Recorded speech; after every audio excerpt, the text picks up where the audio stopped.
Во второй день на Петербургском международном экономическом форуме стартовала основная деловая программа. С самого утра важные встречи, панельные сессии, дискуссии. Махмуд Али Калиматов пообщался с журналистами ведущих информационных агентств и федеральных СМИ. Первое интервью руководитель региона дал одному из старейших и самых популярных изданий страны – общественно-политической газете «Комсомольская правда». Темы диалога – туризм, промышленный и социальный блок. Касаемо последнего, особый акцент в регионе будут делать на развитие блогерства.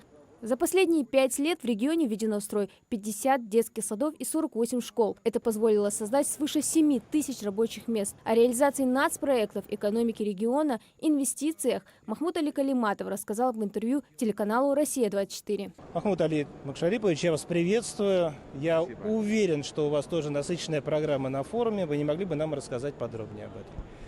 Сегодня не то что подведение итогов, а посмотреть, насколько мы идем правильно. Второе, где мы отстаем, где у нас можно немножко нагнать, перегнать. Поэтому сама республика, сегодня мы стабильно развиваемся. Вот в действительности и отрасли, и промышленности, сельскохозяйства, и очень важно туризм. Сейчас мы очень серьезно, это как вот такой вот серьезный вопрос, который мы занялись. И буквально год-два у нас будут великолепные отели, даже 5-звездочных, в горах. Вот заложили капсулу. 1 июля будет открытие нового отеля. 5-звездочного, прямо в горах. Цейлон называется. Кроме того, кемпинги, которые мы строим. И было такое года 3 назад, мною предложено было, ну, многие же, там же горная гряда Кавказских хребет, и там села, ну, малочисленные. И там выезжает же вот молодежь. Бывает, дома стоят очень добротные, хорошие. Мы придумали гостевые дома. Мы начали там с 10-12, на сегодняшний день уже у нас около 40 гостевых домов. То есть это семья просто. Вот мы внесли в реестр туристического маршрута, и созваниваются, и с детьми приезжают, и там с семьей, например.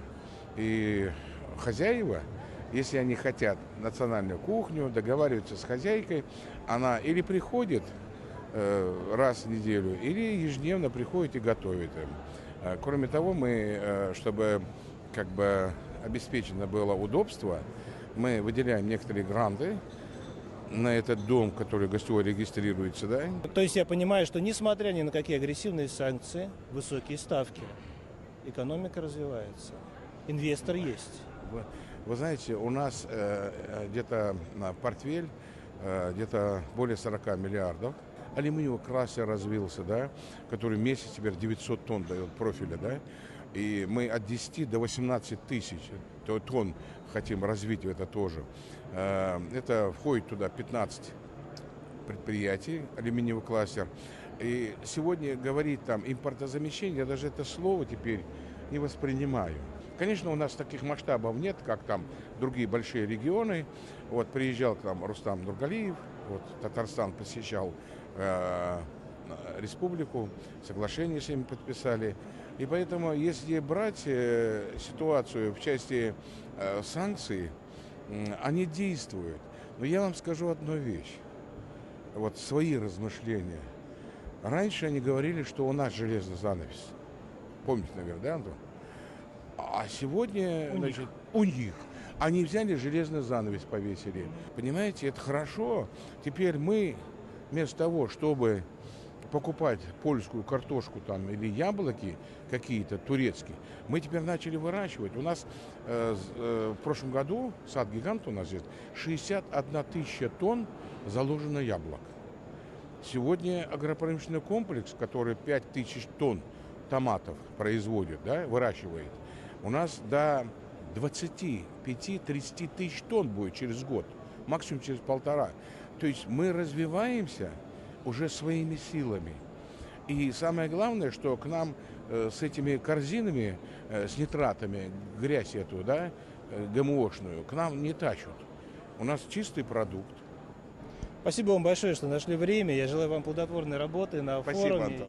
В Перспективами развития региона Махмуд Али Калиматов поделился и с представителями ТАСС. Пообщался глава республики и с журналистами РИА Новости, рассказал о росте экспортного потенциала Ингушетии. Сегодня состоялось официальное открытие 28-го по счету Петербургского международного экономического форума, в котором Махмуд Али Калиматов также принял участие. Напомню, накануне в стартовый день форума в рамках ПМФ Ингушетия подписала соглашение о сотрудничестве с Российским университетом медицины и военно-космической академией имени Можайского. В третий день форума запланирована не менее насыщенная программа. 20 июня на площадке пройдет открытие главной пленарной сессии. Ее традиционно проведет Владимир Путин. Крупнейшее деловое мероприятие Петербургский международный экономический форум объединил в этом году 20 тысяч гостей из 140 стран мира. Главная тема форума в этом году – общие ценности, основа роста в многополярном мире. В целом деловая программа насчитывает более 150 мероприятий в различных форматах. Завершится Петербургский международный экономический форум 21 июня. Хади Добреева, Магаз 24.